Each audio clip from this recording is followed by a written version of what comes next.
Katanya orang Indonesia tidak disiplin. Lu pernah ke Singapura? Gue yakin banyak yang udah pernah ke Singapura. Di sana ada aturan, kalau lu makan permen karet didenda 500 Sing dollar. Dengan kurs sekarang itu sekitar 4,5 juta rupiah. Orang Indonesia pergi ke Singapura, disiplin. Nggak ada yang makan permen karet. Tapi lihat di Jakarta, ada busway, diterobos. Separator ada, diterobos. Separator ditinggikan, diterobos. Ini sistem yang salah. Gua mau usul sama Jokowi sama Ahok, nggak usah kasih separator. Cukup garis biasa. Tapi ada tulisan, batas suci. Nggak akan bakal ada yang nerobos, men. Kenapa Indonesia seperti ini? Karena memang ada kesalahan. Orang Indonesia ini menganggap dirinya spesial. Semua orang Indonesia menganggap dirinya spesial. Lu lihat martabak. Martabak semuanya spesial. Nggak ada martabak biasa-biasa aja, nggak ada. Gua kuliahin tukang martabak, bang sini bang. Lu tahu nggak artinya spesial bang? Disebut spesial karena jumlahnya sedikit, limited edition. Kalau jumlahnya banyak, apalagi yang spesial dari sebuah yang spesial itu bang? Lu jadi beli nggak? Oh, sorry.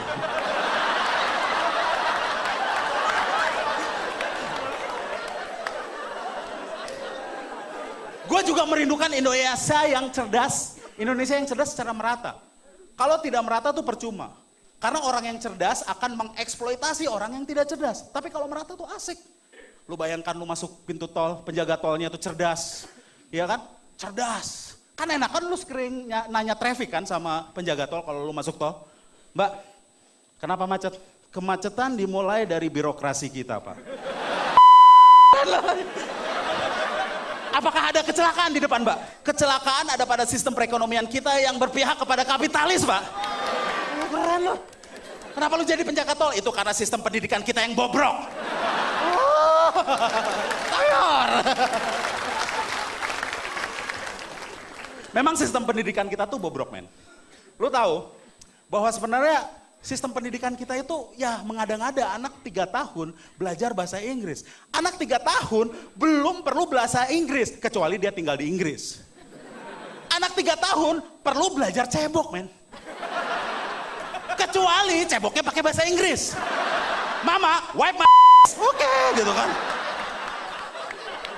Anak 3 tahun pandai berbahasa Inggris, lu percaya dia jadi penerjemah di PBB? Enggak. Anak 3 tahun pandai bahasa Inggris, lu percaya dia membuat proposal dalam bahasa Inggris? Enggak, karena belum ada tanggung jawabnya. Jadi mereka perlu enggak? Enggak. Yang perlu siapa? Kita. Karena kita senang menonton mereka. Kita senang menonton anak kecil melakukan keterampilan orang dewasa. Itu seperti sirkus anak. Dan lu pernah punya teman-teman yang boleh lepas tuh tangan sekali.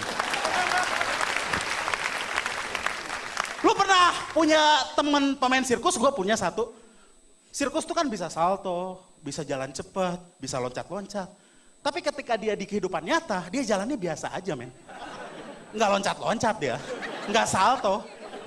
Ke rumah dia kan, apa tuh? Bokap gua. Biasa aja gitu kan. Dan pendidikan di Indonesia tuh PR-nya banyak. Anak gua PR-nya banyak. Mau gua keluarin gak enak. Udah bayar uang pangkal. Ya udahlah ya, kasihan deh lo. Lapor Kaseto ya. PR-nya banyak, tapi apakah dengan PR banyak itu pendidikannya bagus? Enggak, men. Ternyata pendidikan yang bagus itu ada di Finlandia.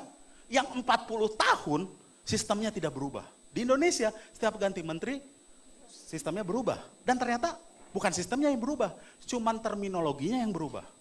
Lo tahu? Dulu Eptanas, sekarang UN. Itu sebenarnya sama-sama aja. Terminologinya aja yang berubah. Sebenarnya sistemnya nggak berubah. Dulu kita sekolah 1 sampai 6, 1 sampai 3, 1 sampai 3. Sekarang 1 sampai 12.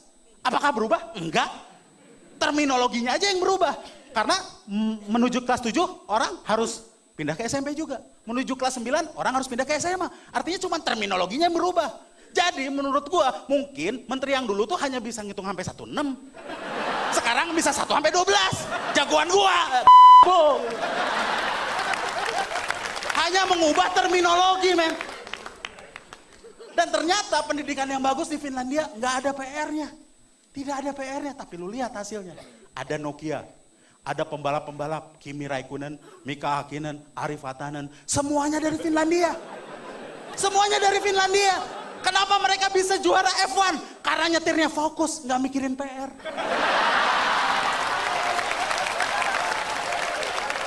Kalau kita Ananda Mikola ikut F1, nabrak, wah PR belum dikerjain.